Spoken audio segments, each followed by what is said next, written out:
दोस्तों, अमिताभ बच्चन के करियर की पहली सोलो हिट फिल्म जंजीर थी, जिसने उन्हें हिंदी सिनेमा में बतौर एंग्री यंग मैन भले ही स्थापित कर दिया हो, लेकिन अगर आप अमिताभ बच्चन की फिल्मों की लिस्ट कायदे से देखेंगे तो एहसास होगा कि अमिताभ को सुपरस्टार बनाने में उन फिल्मों का ज्यादा बड़ा हाथ रहा जिनमें वह उस समय के दूसरे बड़े कलाकारों के साथ नजर आए।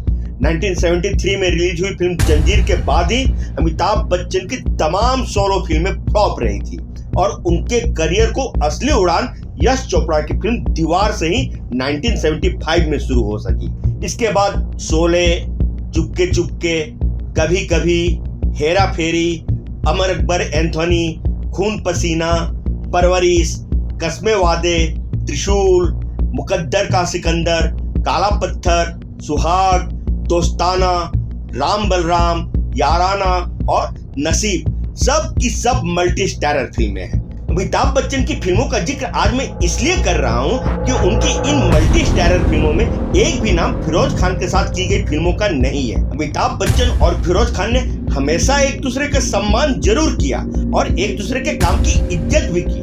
बस संजोग ही ऐसा रहा कि दोनों एक साथ कभी किसी फिल्म में काम नहीं कर सके और ये बात खुद अमिताभ को आज तक सालती है। जिस फिल्म में इन दोनों की जोड़ी बनते बनते बिल्कुल करीब से रह गई थी, उस फिल्म का नाम है दयावान। आज से करीब 37 साल पहले रिलीज हुई थी ये फिल्म, लेकिन वो कौन सी वजह थी जिसकी वजह से अमिताभ उस सुपर डुपर हिट फिल्म का पार्ट नहीं बन सके?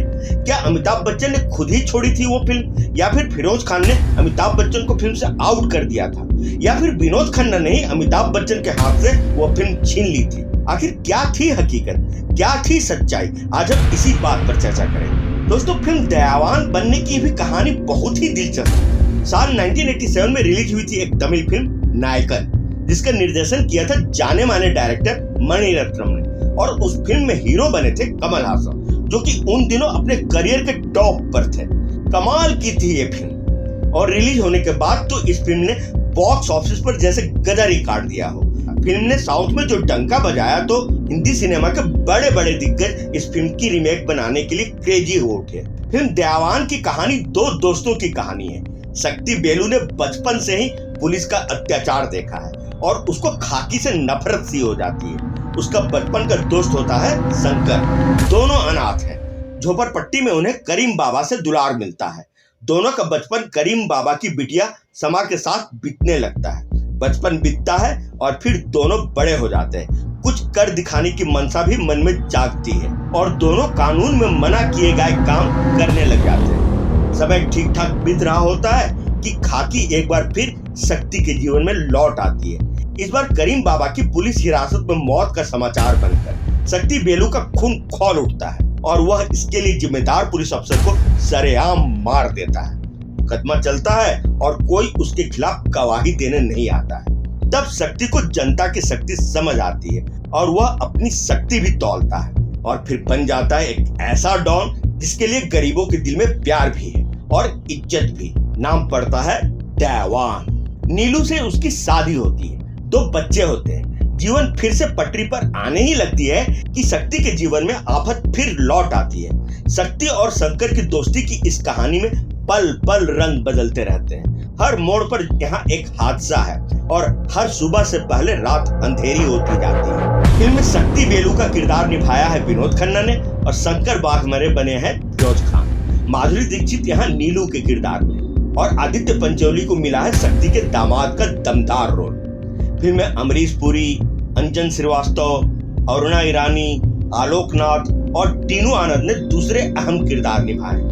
ये बात तो सब जानते हैं कि दयावान की चर्चा फिल्म में माधुरी दीक्षित और विनोद खन्ना पर फिल्माए गए अंतरंग दृश्यों के लिए भी खूब होती है। फिल्म का एक गाना, ये गाना जब एक बंद कमरे में शूट हुआ था तो मौके पर मौजूद थे हीरो, हीरोइन, डायरेक्टर और कैमरामैन। बस इस गाने के बनने की कहानी भी अजीब है। दरअसल फिरोज खान ने अपने फेवरेट म्यूजिक कंपोजर कल्याण जी आनंद जी के बजाय इस बार लक्ष्मीकांत प्यारेलाल पर दांव खेला था। लक्ष्मीकांत प्यारेलाल ने इस फिल्म में संगीत में काफी प्रयोग भी किए थे। पंकज उदास का फिल्म नाम में गाया गाना चिट्ठी आई है उन दिनों शोहरत की सबसे ऊंची पायदान पर था और पंकज उदास भी इसी चलते फिल्म के म्यूजिक डायरेक्टर ने उनकी शोहरत को भुनाने के लिए इस फिल्म में उनके हिस्से इस फिल्म का सबसे बड़ा हिट गाना दिया, आज फिर तुम पे प्यार आया। लेकिन फिल्म दयावान से श्रीदेवी का नाता भी बस बनते बनते रह गया था। फिरोज खान ने जब अमिताभ बच्चन को फिल्म में लीड रोल देने की पेशकश की थी तो उनके साथ हीरोइन के लिए बोनी कपूर ने श्रीदेवी के नाम की पैरवी की थी। श्रीदेवी की उन दिनों बन रही एक फिल्म के रसेज भी फिरोज खान ने देखे थे, लेकिन जब अमिताभ बच्चन की जगह फिल्म में विनोद खन्ना आ गए तो हीरोइन भी श्रीदेवी नहीं रही। लेकिन इस फिल्म में अमिताभ बच्चन की जगह विनोद खन्ना आए कैसे, तो इसकी भी कहानी बहुत दिलचस्प है। दरअसल ओरिजिनल फिल्म नायकन के हिंदी रीमेक राइट्स खरीदने के लिए 3 लोग उन दिनों भाग दौड़ कर रहे थे। अमिताभ बच्चन का ये वह समय है जब वह राजनीति में अपने हाथ जलाकर वापस मुंबई सेटल हो चुके थे। फिल्में उनके पास कुछ खास थी नहीं और उनका ज्यादातर समय प्रतीक्षा में अपने घर के सहायकों के साथ बातचीत करने या फिर घर की देखरेख करने में ही बीतता था। एक दिन उनके पास फिरोज खान का फोन आया। अमिताभ तुरंत फिरोज खान से मिलने भी गए।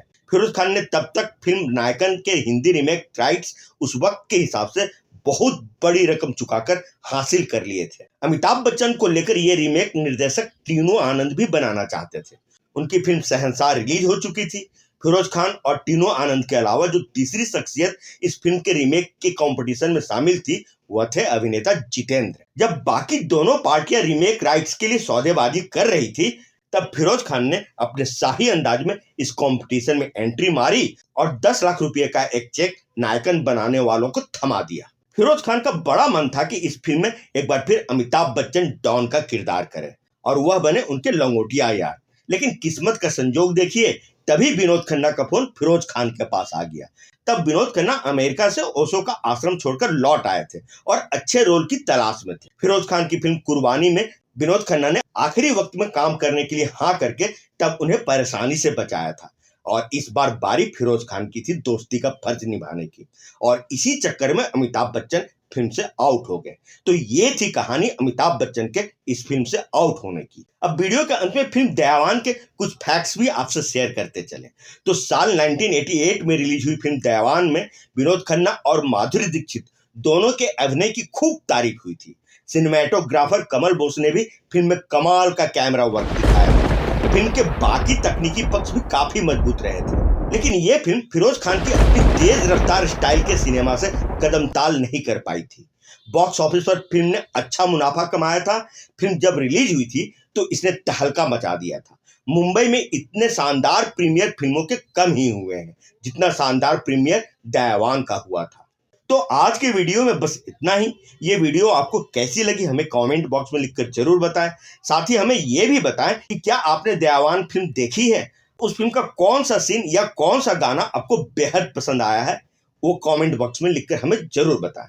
और साथ ही जाने से पहले आप सभी से वही छोटी सी रिक्वेस्ट कि वीडियो को लाइक और चैनल को सब्सक्राइब जरूर कर लें। हम आपके लिए ऐसे ही जानकारी और मनोरंजन से भरपूर वीडियो लाते ही रहते हैं। तो फिर मिलते हैं अगले वीडियो में किसी नए टॉपिक के साथ। तब तक के लिए आप सभी को आपके दोस्त और होस्ट आकाश वर्मा की तरफ से प्यार भरा नमस्कार। आप देख रहे हैं एनकेडी अड्डा, दिल से फिल्मी।